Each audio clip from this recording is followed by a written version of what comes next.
Hello students, so today we'll take our next chapter, the Turkish invaders, and this lecture is for 7th class.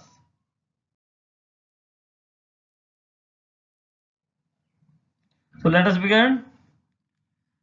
The Arabs were the first Muslim conquerors of India. So Arabs were the first who came and invaded India.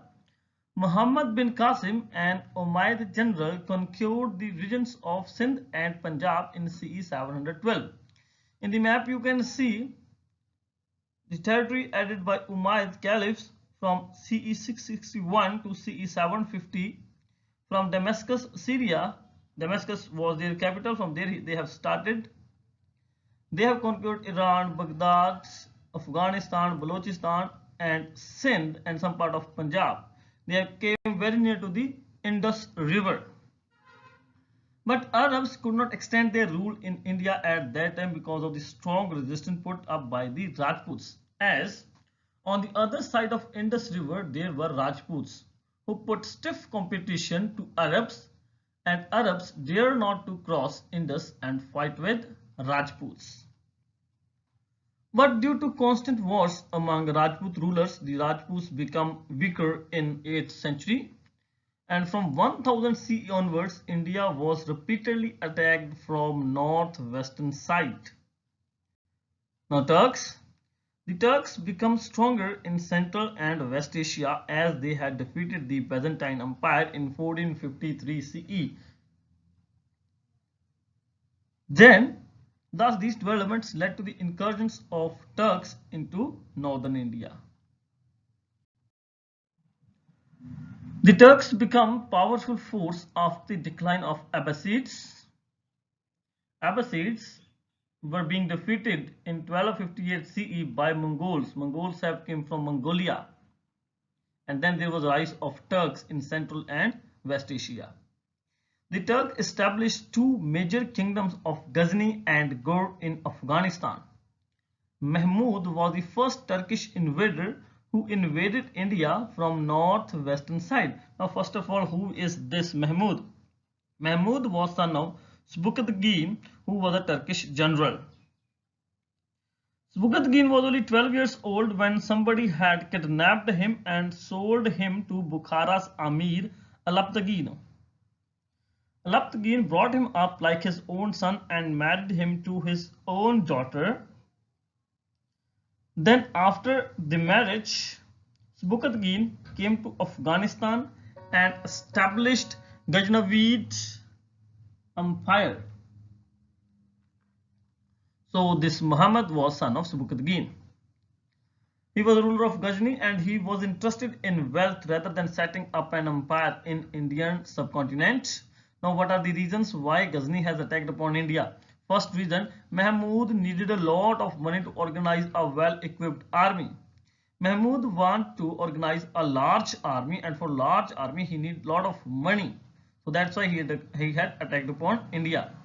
He wanted to fulfill his desire to conquer Central Asia. Mahmud's desire was over there to conquer Central Asia. Why? Because his grandparents had came from that side, and moreover he wanted to conquer Samarkand, the central power of Central Asia. He attacked India to plunder the wealth. He wanted to plunder the wealth of India, so that's why he had attacked upon India. So let us see about the Mahmud's invasions. So Mahmud has invaded India 17 times and he had never suffered a defeat.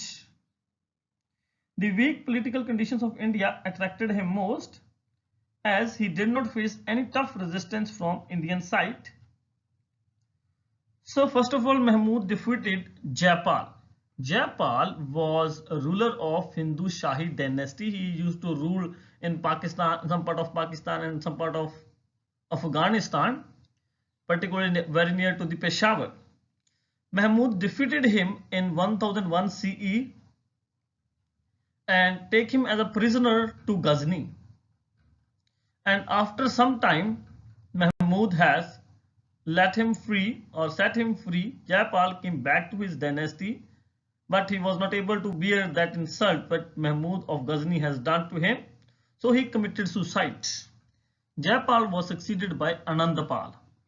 Anandapal's confederacy was being defeated by Mahmud Ghazni in 1008 CE to 1009. There were battles between Mahmud of Ghazni and Anandapal, in which Anandapal was being defeated. So at last he signed a treaty with Mahmud of Ghazni, and after that he never dared to fight with Mahmud. Mahmud also plundered some cities and temple towns like Multan, Alwar, Nagarkot and Thanishwar. The plunder of Somnath temple in 1025 CE had brought him immense wealth. Mahmud died in CE 1030 CE, which has ended his raids and plunder of India. So there are several scholars during Mahmud's period. First one is Al-Biruni. A scholar spent about 10 years in India and wrote a book, Kitabul Hind. Al-Biruni came to India with Mahmud only. He spent 10 years in India. He traveled India and he has wrote many things about India, their culture, their tradition, their festivals, their what kind of dress Indians used to wear, everything they have, their language, everything he has written in that book. So this book is a valuable source of information to historians. With the wealth plundered from India, Mahmud adorned his capital city with magnificent buildings, including museums, libraries, and mosques. His court glittered with jewels. Glitter means to shine. The famous Persian poet Ferdowsi wrote his epic Shahnama, which was a biography of Mahmud of Ghazni. In first picture you can see the picture of Al-Biruni, and the second, the book is over there, the Shahnama of Ferdowsi, a Persian poet. With this we have finished with Mahmud of Ghazni. In our next video we will deal with Muhammad Ghori.